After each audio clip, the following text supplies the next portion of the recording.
आज हम हिंदी साहित्य की एक कह सकते हैं कि एक पहेली सुलझाने की कोशिश करेंगे। एक ऐसे किरदार की पहेली जो नायक नहीं है, कोई देवता भी नहीं है, बल्कि शायद हिंदी साहित्य का सबसे बड़ा विद्रोही है।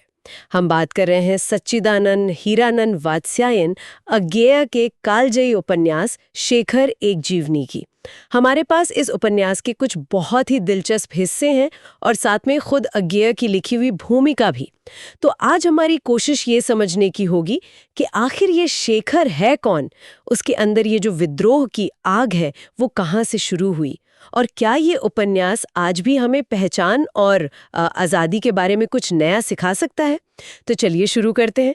और सबसे पहला और सबसे बड़ा सवाल जो लेखक की भूमिका से ही उठता है वो ये है कि क्या शेखर खुद अज्ञेय है?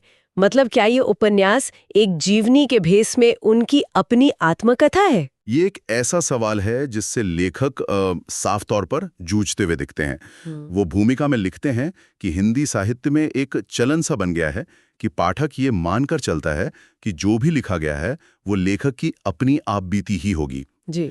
लेकिन अज्ञेय इस सोच को सीधे सीधे चुनौती देते हैं और अपनी बात को वजन देने के लिए वो पश्चिम के मशहूर कवि टी.एस. इलियट की एक लाइन का सहारा लेते हैं। There is always a separation between the man who suffers and the artist who creates. मतलब मोटा मोटा मतलब ये है कि जो इंसान दर्द सहता है और जो कलाकार उस दर्द से कुछ रचता है वो दोनों कभी एक नहीं हो सकते। उनमें हमेशा एक फासला रहता है। एक मिनट, ये बात दिलचस्प है। तो क्या अज्ञेय हमें एक तरह की चेतावनी दे रहे हैं कि देखो मेरे इस किरदार में मेरी निजी जिंदगी के सबूत मत ढूंढना, क्योंकि कला उस दर्द को किसी और ही चीज में बदल देती है। हाँ। ये थोड़ा मतलब बच निकलने जैसा नहीं लगता? देखिए, आप इसे उस नजरिए से देख सकते हैं, लेकिन उनका इरादा शायद कुछ और गहरा है। वो ये नहीं कह रहे कि उनका कोई लेना देना नहीं है, बल्कि वो कह रहे हैं कि कला एक कीमियागिरी की तरह है। सोना बनाने के लिए आपको कच्चा लोहा तो चाहिए, पर जो आखिर में बनता है वो लोहा नहीं रहता। वो मानते हैं कि कहानी को सच्चा महसूस कराने के लिए उन्होंने शेखर के बचपन की घटनाओं के लिए अपनी ही जिंदगी के जाने पहचाने स्थान और माहौल को चुना। लेकिन वो कहते हैं कि लिखते लिखते शेखर का किरदार इतना मजबूत हो गया कि वो उनसे बिल्कुल अलग एक आजाद शख्सियत बन गया। अच्छा, तो ये कच्चे माल वाली बात समझ में आती है जी। लेकिन फिर इस उपन्यास का असली मकसद क्या है, अगर ये सिर्फ एक कहानी नहीं है? यहीं पर अज्ञेय एक बहुत भारी भरकम लेकिन जरूरी बात कहते हैं। वो इस उपन्यास को घनीभूत वेदना की केवल एक रात में देखे गए विजन को शब्दबद्ध करने का प्रयत्न कहते हैं। घनीभूत वेदना, ये सुनने में बहुत गहरा लगता है। इसका आसान मतलब क्या हुआ? क्या ये किसी एक रात के भयानक दर्द की कहानी है जिसमें जिसमें पूरी जिंदगी का सार दिख गया हो? बिल्कुल सही पकड़ा आपने। घनीभूत मतलब कंडेंस्ड या जमा हुआ। सोचिए जैसे जिंदगी भर की तकलीफ, सारे सवाल, सारी बेचैनी किसी एक रात में सिमटकर एक रोशन ख्याल या विजन की शक्ल ले लें। अज्ञेय के लिए ये उपन्यास उस एक लम्हे की सच्चाई को शब्दों में ढालने की कोशिश है। ये जीवनी किसी की नहीं, बल्कि उस वेदना की, उस एहसास की है। तो अगर शेखर पूरी तरह से अज्ञेय नहीं है तो फिर वो है कौन? स्रोतों से पता चलता है कि उसकी पूरी पहचान ही उसके विद्रोही स्वभाव पर टिकी है।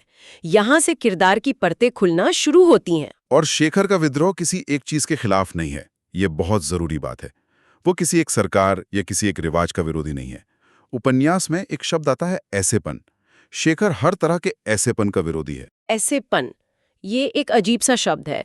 इसका मतलब क्या? इसका मतलब है चीज़ें तो ऐसी ही होती हैं वाली सोच, जैसे लड़कों को रोना नहीं चाहिए या बड़ों की हर बात माननी चाहिए। वो इस तरह के हर बने बनाए नियम को तोड़ना चाहता था। एकदम यही मतलब है। ऐसेपन यानी कन्फर्मिटी, बिना सवाल किए किसी भी ढर्रे को मान लेना। शेखर के लिए ये सबसे बड़ा गुनाह है। उसका विद्रोह सिर्फ समाज से नहीं है, वो धर्म, राजसत्ता और हद तो यह है कि आखिर में वो खुद अपने अंदर बैठे ऐसेपन के खिलाफ भी विद्रोह करता है। वो लगातार खुद को भी चुनौती देता रहता है। उसके बचपन की कुछ घटनाएं इस बात को बहुत अच्छे से दिखाती हैं। जैसे वो तोते वाली घटना मुझे बहुत दिलचस्प लगी। उसे एक तोते को सीताराम कहना सिखाने का काम दिया गया था। ये तो सिर्फ एक बच्चे का काम था, लेकिन इसके पीछे का मतलब क्या था? इसके पीछे का मतलब था किसी दूसरे की सोच को तोते की तरह रट लेना, बिना समझे। शेखर को ये बात चुभ गई और जब एक दिन वो पिंजरा खुला छोड़ देता है और तोता उड़ जाता है, तो उस उड़ते हुए पंछी में उसे आज़ादी का असली मतलब दिखाई देता है। और स्रोत बताते हैं कि उस दिन के बाद शेखर ने कभी कोई पक्षी नहीं पाला। अच्छा। ये कोई मामूली बात नहीं है, ये उसके अंदर एक सिद्धांत का जन्म था। आज़ादी सिखाई नहीं जा सकती, उसे महसूस किया जा सकता है। और यही सोच उसकी पढ़ाई में भी दिखती है ना? वो अपने मास्टर्स या शिक्षकों से भी एक तरह की लड़ाई लड़ता रहता है। हाँ, क्योंकि वो मानता है कि ज्ञान खुद खोजा जाता है, उसे कोई और आपके दिमाग में डाल नहीं सकता। उसकी शिक्षा का रास्ता वो खुद बनाता है, ठोकरें खाकर, गलतियां करके। उसके लिए सीखना एक विद्रोही काम है। 14 साल की उम्र में तो वो हद ही कर देता है, घर से ही भाग जाता है। वो एक झरने के पास जाकर आज़ादी को महसूस करना चाहता है, लेकिन वहां भी उसे बेचैनी घेर लेती है। ये बात मुझे थोड़ी अजीब लगी। झरने से ज्यादा आज़ाद और क्या हो सकता है भला? ये शेखर के दिमाग की खासियत है। पहले तो उसे झरने का शोर, उसकी ताकत अच्छी लगती है, लेकिन फिर वो गौर से देखता है और उसे महसूस होता है कि ये झरना भी आज़ाद नहीं है। ये तो बस गुरुत्वाकर्षण के नियम का गुलाम है, एक ही ढर्रे पर, एक ही रास्ते पर बहने के लिए मजबूर है। उसे उस झरने की गति में भी एक तरह की परवशता, एक गुलामी दिखने लगती है। ये दिखाता है कि उसकी आज़ादी की परिभाषा कितनी गहरी और कितनी बेचैन करने वाली है। लेकिन इन सब घटनाओं की, इस पूरे विद्रोही स्वभाव की जड़ कहाँ है? क्या ये सिर्फ एक टीनेजर का गुस्सा है जो हर किसी में होता है, या इसके पीछे कोई गहरी चोट है? इसके पीछे एक बहुत गहरी चोट है, और वो है उसका अपनी माँ के साथ रिश्ता। उपन्यास में ये साफ है कि शेखर की माँ उस पर कभी भरोसा नहीं करती। उन्हें हमेशा लगता है कि शेखर कुछ गलत करेगा, कुछ छुपा रहा है। माँ का यह विश्वास शेखर के लिए एक ना भरने वाला जख्म बन जाता है। उसे लगता है कि जिस इंसान को उसे सबसे ज्यादा समझना चाहिए, वही उसे नहीं समझता। और यही बात उसे और ज्यादा विद्रोही, और ज्यादा अपनी दुनिया में सिमटा हुआ बना देती है। वो अपनी राह पर चलता है, लेकिन अब छिपकर। तो हमने देखा कि एक ऐसा लड़का है जो किसी पर भरोसा नहीं करता और दुनिया के हर नियम को तोड़ना चाहता है। ऐसे में जब ये विद्रोही स्वभाव रिश्तों में आता है, तब क्या होता है? क्योंकि प्रेम और दोस्ती में विद्रोह करना ज्यादा मुश्किल और ज्यादा दर्दनाक हो सकता है। बिल्कुल। और शेखर के रिश्ते उसकी शख्सियत की सबसे जटिल पहेली हैं। उपन्यास में 2 महिला पात्रों का जिक्र खास तौर पर है। पहली है शशि। शेखर उसे प्यार से सान कहता है। सान यानी शार्पनिंग स्टोन, वो पत्थर जिस पर औजार तेज किए जाते हैं। ये तो किसी रिश्ते के लिए एक बहुत ताकतवर, बल्कि थोड़ी हिंसक छवि है। इसका क्या मतलब है कि वो उसे तेज करती थी? इसका मतलब है कि शशि वो इंसान थी जिससे टकराकर, जिससे बहस करके, प्यार करके शेखर के विचार और उसकी शख्सियत तेज हुई, उसे एक धार मिली। उनका रिश्ता बौद्धिक भी था और भावनात्मक भी।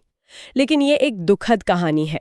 शेखर को बाद में एहसास होता है कि खुद को बनाने की इस प्रक्रिया में, अपनी जिंदगी की तलवार को तेज करने में, उसने शशि को, यानी उस पत्थर को ही तोड़ दिया। ओहो। उसे लगता है कि उसकी वजह से शशि की जिंदगी बर्बाद हो गई। ये अपराध बोध उसे जिंदगी भर सालता है। और दूसरी है शारदा। उसका किरदार तो बिल्कुल अलग लगता है। वो एक किशोर के पहले प्यार, एक जुनून की तरह है। वो पेड़ वाली घटना तो दिल दहला देने वाली है। हाँ, शारदा के प्रति शेखर का आकर्षण दूर से देखने वाला, एक तरफा और बहुत रोमानी है। वो उसके घर की चिमनी से निकलते धुएं को देखता है। वो उसके नाम के पहले अक्षर एस से मिलते जुलते आकार वाले एक पेड़ से उसे जोड़ लेता है। वो पेड़ उसके लिए शारदा का प्रतीक बन जाता है। लेकिन जब ये रिश्ता एक गलतफहमी की वजह से टूटता है, तो शेखर का दिल भी टूट जाता है। और फिर वो जो करता है वो हैरान करने वाला है। वो कुल्हाड़ी लेकर जाता है और उस एस आकार के पेड़ को काट डालता है। वाह! ये सिर्फ एक पेड़ काटना नहीं है, ये अपनी यादों पर, अपने एहसास के एक हिस्से पर कुल्हाड़ी चलानी जैसा है। ये दिखाता है कि उसके अंदर भावनाओं का कितना बड़ा तूफान चल रहा था। वो प्यार भी उतनी ही शिद्दत से करता है और नफरत भी। और ये दोनों रिश्ते, शशि के साथ बौद्धिक और शारदा के साथ जुनूनी, शेखर के गहरे अकेलेपन को भी दिखाते हैं। अंत में वो दोनों के साथ नहीं रह पाता। वो इंसानों से ज्यादा प्रकृति में, जानवरों में, एक गिलहरी या एक कुत्ते में अपनापन ढूंढता है। उसका मन प्रेम और घृणा, कोमलता और क्रूरता का एक युद्ध क्षेत्र है, जहां दोनों के बीच की रेखा बहुत धुंधली है। मैं अभी भी ये समझने की कोशिश कर रही हूँ, एक तरफ वो इतना अकेला है, इतना अपने अंदर डूबा हुआ है, और दूसरी तरफ वो समाज बदलने निकल पड़ता है। ये दोनों चीजें एक साथ कैसे चलती हैं? ये निजी विद्रोह सार्वजनिक और कह सकते हैं राजनीतिक एक्शन में कैसे बदल जाता है? ये एक बहुत बड़ा पड़ाव है शेखर की जिंदगी में। ये तब होता है जब वो कॉलेज के दिनों में एक बहुत बड़ा फैसला लेता है। वो जानबूझकर शहर के अछूतों के लिए बने हॉस्टल में रहने चला जाता है। ये सिर्फ एक दिखावा नहीं था, ये उसके ऐसेपन के खिलाफ विद्रोह का ही एक रूप था। वो सामाजिक नियम को तोड़ना चाहता था जो इंसानों को जातियों में बांटता है। और वहां उसे अपने जैसे कुछ और लोग मिलते हैं। हाँ, वहां उसकी दोस्ती सदाशिव जैसे कुछ लड़कों से होती है जो उसी की तरह सोचते हैं। वो मिलकर एक समिति बनाते हैं और वहां उनकी बहसों का स्तर बहुत ऊंचा होता है। वो सिर्फ अंग्रेजों से आज़ादी की बात नहीं करते, वो क्रांति के सिद्धांत पर, हिंसा और अहिंसा के फर्क पर बहस करते हैं। शेखर का मानना है कि बुराई का विनाश अगर जरूरी हो तो वो हिंसा नहीं है। शर्त बस ये है कि उसका मकसद व्यक्तिगत बदला ना होकर पूरी सृष्टि का भला हो। तो वो एक तरह से हिंसा को जायज ठहरा रहे हैं अगर इरादा सही हो। ये तो एक बहुत खतरनाक सोच है। बिल्कुल। और उपन्यास इस सोच को महिमा मंडित नहीं करता, बस सामने रखता है। ये शेखर के किरदार की ईमानदारी है। वो मुश्किल सवालों से भागता नहीं है। इसी दौरान उनके समूह का नाम मजाक मजाक में एंटीगोनम क्लब पड़ जाता है। एंटीगोनम, ये नाम कहाँ से आया? ये ग्रीक माइथोलॉजी की एक पात्र एंटीगोनी से आया है, जो राजा के अन्यायपूर्ण कानून के खिलाफ विद्रोह करती है और अपनी जान दे देती है। तो ये लड़के खुद को समाज के अन्यायपूर्ण नियमों के खिलाफ लड़ने वाले विद्रोही के तौर पर देखते हैं और वो एक नया मोर्चा खोलते हैं, समाज में महिलाओं के प्रति जो पितृसत्तात्मक सोच है उसके खिलाफ। ये दिलचस्प है। जो लड़का खुद रिश्तों से इतना डरता और भागता है, वो महिलाओं के अधिकारों के लिए लड़ने का फैसला करता है। इसका नतीजा क्या होता है? नतीजा बहुत मजेदार होता है। शेखर का महिलाओं से दूर रहना, उनसे बात ना करना और साथ ही उनके अधिकारों की बातें करना उसे कॉलेज में एक रहस्यमयी हीरो बना देता है। अच्छा। लड़कियां उसके प्रति बहुत ही ज्यादा आकर्षित होने लगती हैं। ये एक विडंबना है कि जो इंसान सबसे दूर भाग रहा है, दुनिया उसी के पीछे भाग रही है। तो इन सब टुकड़ों को जोड़ने पर जो तस्वीर बनती है वो किसी हीरो की तो नहीं है। शेखर कमियों से भरा है, जिद्दी है, कभी कभी क्रूर भी है, लेकिन वो एक चीज है, घोर ईमानदार। वो पूरी जिंदगी प्रामाणिकता और आजादी के लिए लड़ता रहता है। वो शायद किसी क्रांति का प्रतीक नहीं, बल्कि क्रांति करने की इच्छा शक्ति का प्रतीक है। और एक बात जो हमें कभी नहीं भूलनी चाहिए और जो इस पूरी कहानी को एक नया अर्थ देती है, वो ये है कि ये पूरी जीवनी, बचपन से लेकर जवानी तक की ये सारी यादें एक ऐसा व्यक्ति सुना रहा है जिसे फांसी होने वाली है और वो अपनी कालकोठरी में मौत का इंतजार कर रहा है। अच्छा, तो ये सब एक फ्लैशबैक है। हाँ, ये पूरी कहानी जिंदगी के आखिरी पलों में अपने अस्तित्व का अर्थ खोजने की एक बेचैन कोशिश है। गुमनामी में मर जाने के खिलाफ ये उसका आखिरी और सबसे बड़ा विद्रोह है। वो अपनी कहानी सुनाकर ये साबित करना चाहता है कि मैं था, मैंने महसूस किया, मैंने संघर्ष किया। उपन्यास की भूमिका में अज्ञेय हमें यानी पाठक को एक न्योता देते हैं। वो कहते हैं कि अपने अंदर झांक कर देखिए, आपको भी अपने भीतर एक शेखर मिलेगा। और वो लिखते हैं, एक शेखर है जो बड़ा नहीं, अच्छा भी नहीं, लेकिन जागरूक और स्वतंत्र और ईमानदार, घोर ईमानदार। तो यहाँ से हमारे लिए सोचने वाली बात शुरू होती है। आज की दुनिया में जहाँ सोशल मीडिया से लेकर समाज तक हर कोई हमसे एक जैसा होने की, एक ढर्रे पर चलने की उम्मीद करता है, हम अपने अंदर के उस शेखर के किस हिस्से को दबाते हैं? उस आवाज को जो कहती है क्यों मान लूं? और क्या होगा अगर हम कभी उसे बोलने का, विद्रोह करने का एक मौका दें?